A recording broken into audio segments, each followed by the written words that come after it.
ในวันที่ 19 มิถุนายน 2026 องค์การปกครองเมืองไซธานีได้จัดฝึกอบรมผันขยายและเผยแพร่ระบบคุ้มครองใบเก็บเงินแบบอิเล็กทรอนิกส์ e-tax invoice ให้หัวหน่วยธุรกิจอ้อมข้างเมืองไซธานี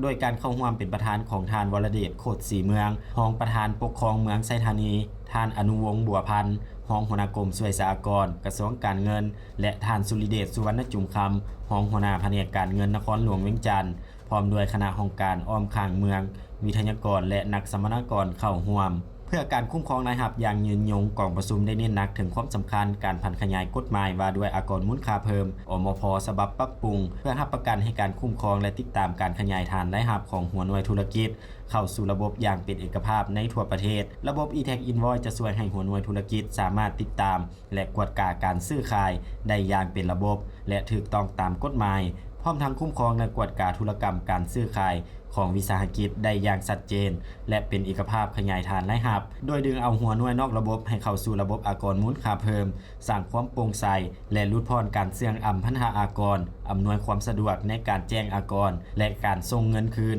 ให้ว่องไวขึ้นและเชื่อมโยงข้อมูลแบบเรียลไทม์เพื่อเพิ่มประสิทธิภาพในตอนท้ายของกองประชุมท่านสุริเดชสุวรรณจุมคำได้มีคำเห็นเน้นหนักให้ทุกภาคส่วนทั้งของการอ้อมข้างเมืองและหัวหน่วยธุรกิจจงให้การร่วมมือและอำนวยความสะดวกให้แก่คณะรับผิดชอบเพื่อผันขยายเวียกงานให้ปรากฏผลเป็นจริงพร้อมทั้งติดตามกวดการในการจัดตั้งปฏิบัติแนวใส่สร้างฐานรายรับที่มั่นคงและบรรลุคาดหมายตามทิศเศรษฐกิจเป็นเจ้าตนเองสอจ